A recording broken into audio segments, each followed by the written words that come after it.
All right, so I wanted to do like a year-end wrap-up of 1 year of owning the 4Runner and everything that I've done to it.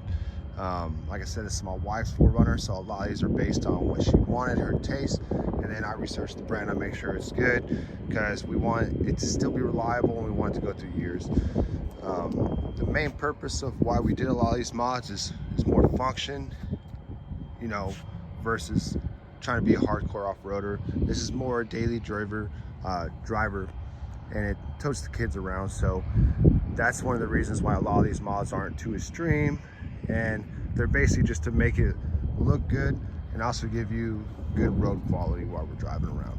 So I'll start with, in 1 year we put 12,000 miles on this thing, and a lot of the stuff like the wheels, tires, the lift have been on since about 300 miles. So no problems with those yet, but I'll start with the order I got everything. So first thing we did was we picked up wheels and tires, and it was still factory high when we did this, but we picked up the Black Rhino wheels with Toyo AT3s, and these are a 285 tire. Let's see if I can find the size. 285 60 18. So it's 1 inch bigger wheel and a much bigger tire. In stock form it didn't rub, but we knew we were going to lift it, so that was the first thing we did. The second thing we did, which was pretty much right after the wheels and tires, was suspension. So this kit originally came just a rough country 2-inch spring and strut assembly, and it was supposed to level out the ride, but what happened was it made the front higher than the back. It was ridiculous. It never leveled out.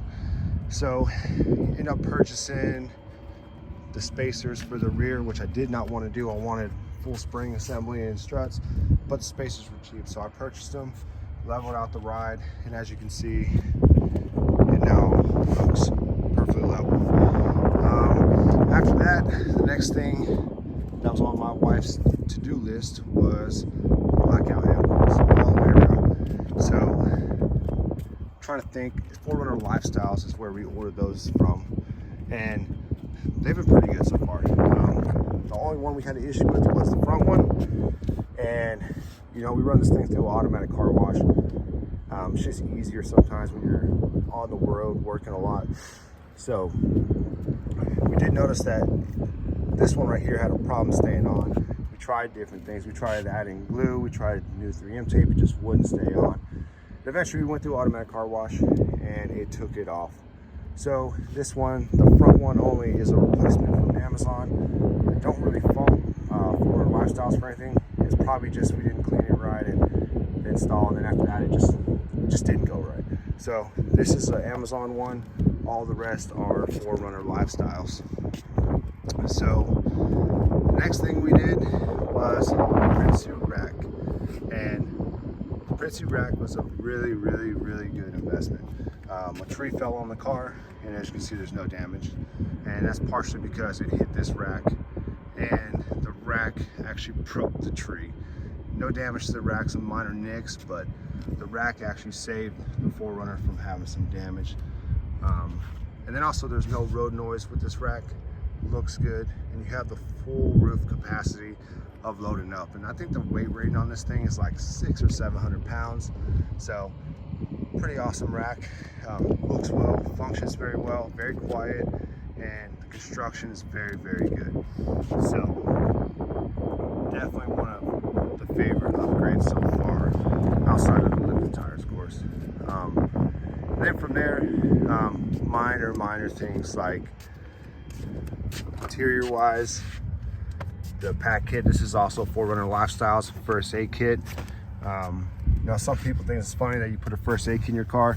Well, we were on a hike, and you know, one of the kids slid down a hill, busted up. We had a first aid kit with everything we needed. So it's just nice to have. And then, you know, when the kids are riding in here, they store stuff in it, you know, from tablets and all the other stuff. So as far as performance, it's not really a performance mod, but it helps with throttle response. So we actually got the pedal commander, which you can see it's mounted right there, and that's because the tape would not stay right there. But pedal cleaner's been good. We haven't had any issues. Other people have stated that they've had issues, which I don't know. I can't speak to it. I haven't had any issues, and I tow with this thing. Like I said, daily driven all over the place. It helped the throttle response. Won't say it helps with power because it doesn't. If I had to do it all over again, wasn't in warranty, didn't have to worry about a warranty, I would 100% do a tune, especially for towing, because this thing is a dog towing. And part of the reason that the lift is only so high is, one, because it's daily driven all over the place, and two, because we tow. So we tow a little Nobo 10.6, a little toy hauler version with a rooftop tent on it, and even that camper weighs this thing down and sags the back a little bit.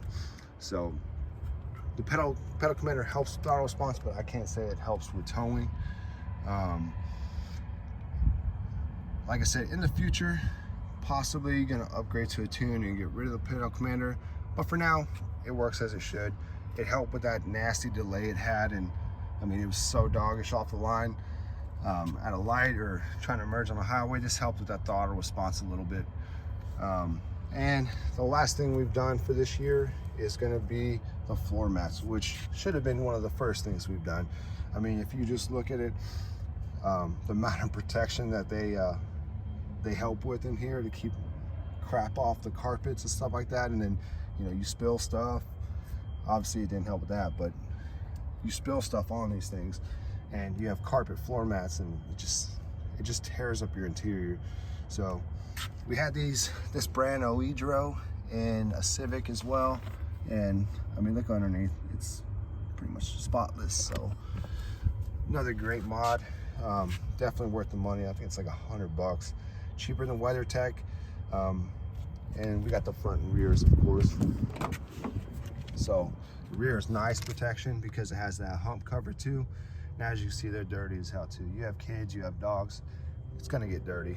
I mean, this is a cheap investment to protect your expensive vehicle. So that's pretty much everything that we've done for 2022 that I can remember. I mean, aside from little minor details like this little thing from 4Runner Lifestyles as well. Majority of these parts are ordered off 4Runner Lifestyles. And their shipping's not the fastest, but they're good. Everything they get to you, it gets to you, not broken. If you have any issues, they will help you out. So they've been the company we've been sticking with.